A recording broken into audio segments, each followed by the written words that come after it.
कह सकते हैं श्वेता कि ये तस्वीर वो है जो कि अब तक के रुझानों में साफ नजर आ रही है कि बीजेपी को बहुमत मिलता हुआ नजर आ रहा है और इसीलिए हर जगह से जश्न की तस्वीर।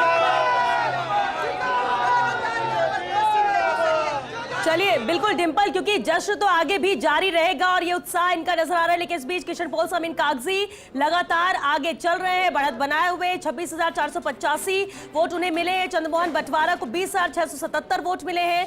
5,808 मतों का ये अंतर है। 5,808 वोटों से आगे चल रहे हैं अमीन कागजी। वहीं राजस्थान कॉलेज से भारत दीक्षित हमारे सहयोगी हमारे साथ जुड़ चुके हैं, उनसे अपडेट लेते हैं उनके पास क्या जानकारी है। भारत जश्न शुरू हो गया भारतीय जनता पार्टी के ऑफिस से, यानी आत्मविश्वास इस बात को लेकर कि पार्टी वो बना रहे, साथ ही बहुमत के साथ। आपके पास क्या अपडेट है?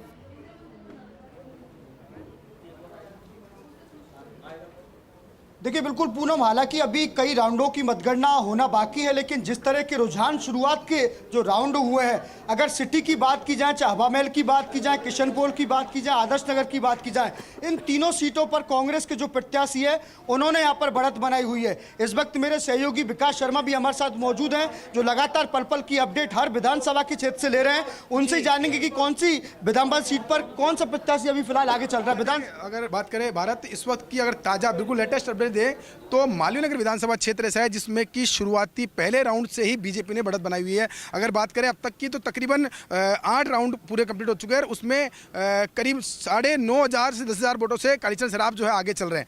बात करें दूसरी विधानसभा क्षेत्र की, हवा महल की, हवा महल में एक बड़ा कह सकते हैं आंकड़ों का गणित देखने को मिल रहा है। शुरुआत की अगर बात करें हवा महल क्षेत्र की, तो शुरुआत के अंदर 5 राउंड तक कांग्रेस आगे चल रही थी। माफ़ कीजिएगा, 8 राउंड कंप्लीट हो चुके हैं। 8वां राउंड तक कांग्रेस अभी तक आगे चल रही है। 4,456 वोटों से कांग्रेस के जो प्रत्याशी है आर तिवारी जो है वो आगे चल रहे हैं। लेकिन इसमें आंकड़ों का अंतर, क्योंकि शुरुआती फेज जो था उसके अंदर जो लीड थी वो 15,000 तक पहुंच चुकी थी, लेकिन अब उसको रिकवर करते हुए जो बाल मुकुंदाचार्य हैं उन्होंने उसको रिकवर किया है। अब जो वोटिंग की जो रिजल्ट आ रहे हैं उसमें आप देख सकते हैं कि 7वें और 8वें राउंड का जो फिगर है बड़ा आश्चर्यजनक करने वाला फिगर है। 7वें राउंड के अंदर 8,000 वोट बीजेपी को मिले हैं, वहीं कांग्रेस को 3,000 वोट मिले हैं। अगर 8वें राउंड की बात करते हैं तो 8,500 वोट कांग्रेस बीजेपी को मिले हैं और 2,500 वोट कांग्रेस को मिला। तो ये जो गणित निकल के आ रहा है ये कहीं ना कहीं आंकड़ों को इधर उधर फेर करता हो, तो बड़ी कह सकते हैं कांटे की टक्कर देखने को मिलेगी हवामान क्षेत्र में। वहीं दूसरी अगर सिविल लाइन क्षेत्र की बात करते हैं तो सिविल लाइन क्षेत्र के अंदर भी बहुत ही कह सकते हैं कांटे का मुकाबला देखने को मिल रहा है। अगर शुरुआत की बात करें तो शुरुआत के 3 जो राउंड थे, तीनों राउंड के अंदर प्रताप सिंह खाचरियावास जो कि मंत्री हैं वो लीड रोल में थे। तकरीबन 1598 वोटों से लीड चल रहे थे, लेकिन उसके बाद चौथे राउंड की जैसे काउंटिंग शुरू होती है उसके बाद में जबरदस्त लीड जो है गोपाल शर्मा को मिलती है। 7,063 वोट चौथे राउंड में उनको मिले और जो कांग्रेस के प्रत्याशी जी। और इस बीच एक और बड़ी खबर, बड़ा अपडेट आप तक पहुंचाते कोटा उत्तर से शांति धारीवाल आगे चल रहे हैं।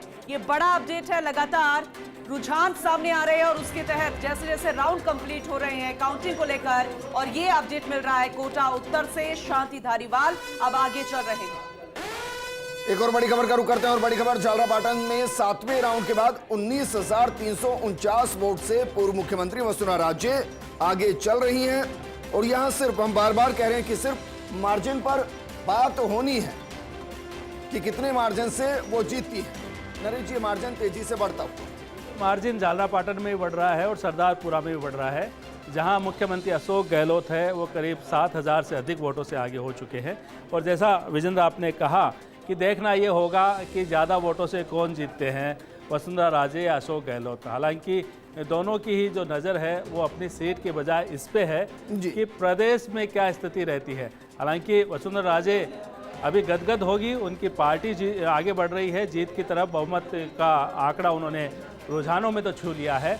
वहीं अशोक गहलोत जिस तरह के रुझान है उससे निराश होंगे कि उनकी जो योजनाएं हैं उन योजनाओं के आधार पर रुझानों में वोट है वो नजर नहीं आ रहा। लेकिन नरेश जी, एक और सीट का जिक्र करेंगे। गंगापुर सिटी पर तीसरा राउंड पूरा हुआ है। रामकेश मीणा 10,000 मतों से आगे। आपको ध्यान होगा अंतिम वक्त में एक नारा भी लगा था और उनके लिए कुछ कहा भी गया था, क्या उसका ये बड़ा असर है? मुख्यमंत्री के सलाहकार के तौर पे काम किया है, टिकट मिला है, पहले निर्दलीय लड़े थे और उसके बाद जिस तरह से जो नारे की आपने बात की है तो बिल्कुल कहीं ना कहीं जो रुझान है उसमें उसको साफ नज़र देख सकते हैं।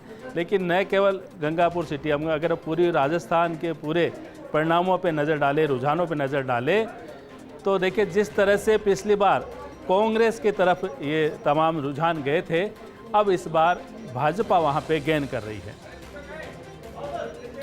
बिल्कुल, और लगातार ये जो अपडेट मिल रहा है उसके तहत आपको ये भी जानकारी दे दें कि धौलपुर से शोभा रानी 1383 मतों से आगे चल रही है। यहाँ 5वां राउंड कंप्लीट हो गया है, यानी कि मतगणना जो 5वें राउंड की है वो पूरी हो गई है। ये भी जानकारी आपको दे दें कि जैसे कि इन्होंने बताया, नरेश जी ने विस्तार से समझाया कि गंगापुर सिटी सीट पर तीसरा राउंड पूरा हुआ और रामकेश मीणा करीब 10,000 मतों से आगे चल रहे हैं।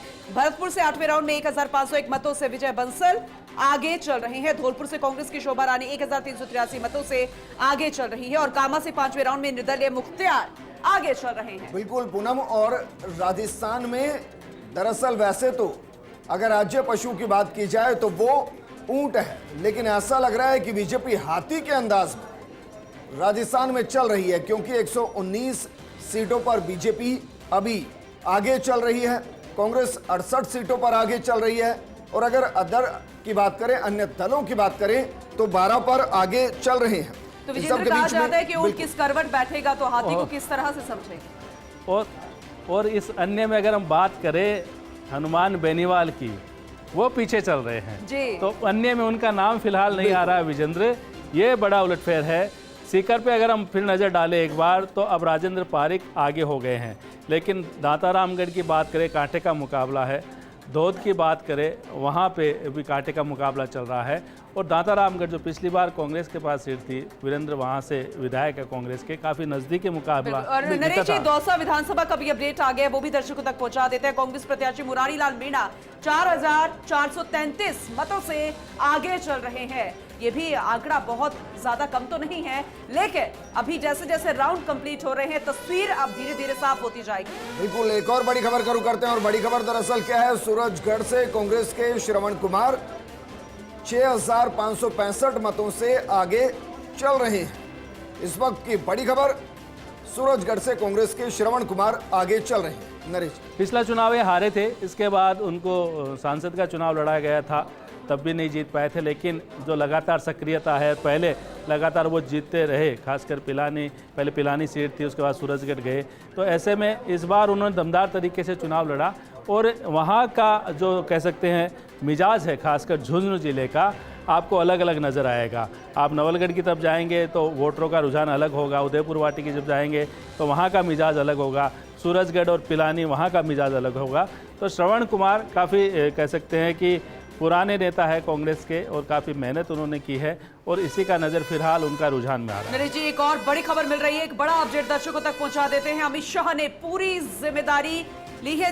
दरअसल जिस तरीके से रुझान सामने आए हैं, नरेंद्र मोदी द्वारा सौंपी गई जिम्मेदारी, ये बड़ी खबर, मध्य प्रदेश में भाजपा को वापस लाने की जिम्मेदारी। मध्य प्रदेश के परिणाम देखकर मोदी शाह गदगद हो गए हैं। हालांकि ये अभी रुझान है, जब तक पूरे राउंड की काउंटिंग नहीं हो जाती, नतीजे कहना ये जल्दबाजी होगी। लेकिन जिस तरीके से रुझान सामने आए मध्य प्रदेश, छत्तीसगढ़ और राजस्थान में, ऐसे में नरेंद्र मोदी और अमित शाह, जिनके ऊपर पूरी जिम्मेदारी थी, मॉनिटरिंग कर रहे थे, चाहे नामांकन प्रक्रिया से लेकर अब तक प्रचार प्रसार की जिम्मेदारी भी थी, ये अब जिम्मेदारी लेते हुए और गदगद होते हुए नजर आ रहे हैं दिग्गज।